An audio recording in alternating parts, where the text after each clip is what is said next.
Hi, and welcome back. In this lesson, we will learn about modules, packages, and the Python standard library. The common thing between the three terms is that they all represent a different type of pre-written code. The idea is to execute this code during your work to save an enormous amount of time while coding. A module is a pre-written code containing definitions of variables, functions, and classes. Its charm lies in the fact it can be loaded in all new programs, and we don't need to rewrite the code manually at the beginning of a new program. It will suffice for us to just import this module. A package is pre-written code on a larger scale. It is a collection, or directory, of related Python modules. Technically, you could create your own modules and packages, but this usually requires high-end programming skills and a lot of time. Luckily, things are much easier than that.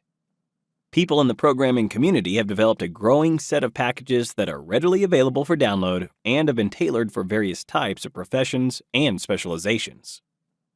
Sometimes people use the term library when referring to a package, so please know that the two can be used interchangeably. Great!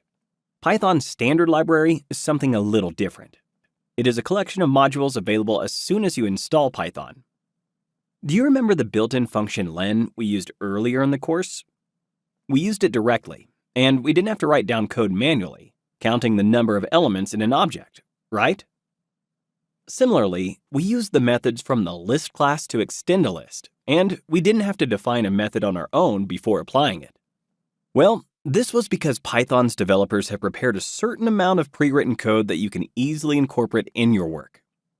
There is a set of modules there at the beginning of your program you cannot see, but it contains all those built-in features like the len function or the list class. Namely, these modules form the standard library. Being aware of what modules, packages, and the standard library are about, how can we have access to their pre-written code? Fortunately, Python has a broad practical application. To use the language, it is not mandatory to install all the modules there are in the world. People download the modules and packages they need. Statisticians will be tempted to install a module comprising a large set of statistical functions and methods, while a data analyst will likely use a package that helps them organize their data into tables, and so on and so forth. Apart from using readily available modules, you can also write your own modules. This indeed is one of the best features of Python. However, it is typically carried out by highly specialized experts. For instance, some developers will create a certain statistical module that can be imported and used by anybody.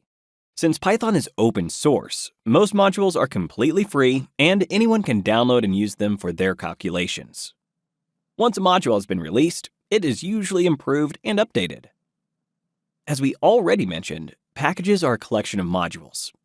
Therefore, packages are being developed in the same way as modules, but involve much more work. Some of the most widely used packages usually start as projects of a single individual, but are then carried aloft by the whole Python community. For instance, while working in the field of capital management back in 2008, developer Wes McKinney needed a high-performance tool for quantitative analysis. The package he created was Pandas, which today is one of the most successful data analysis libraries out there. Not only is it free, but is constantly improved by the community. This is what makes modules and packages a dramatic improvement in Python's efficiency.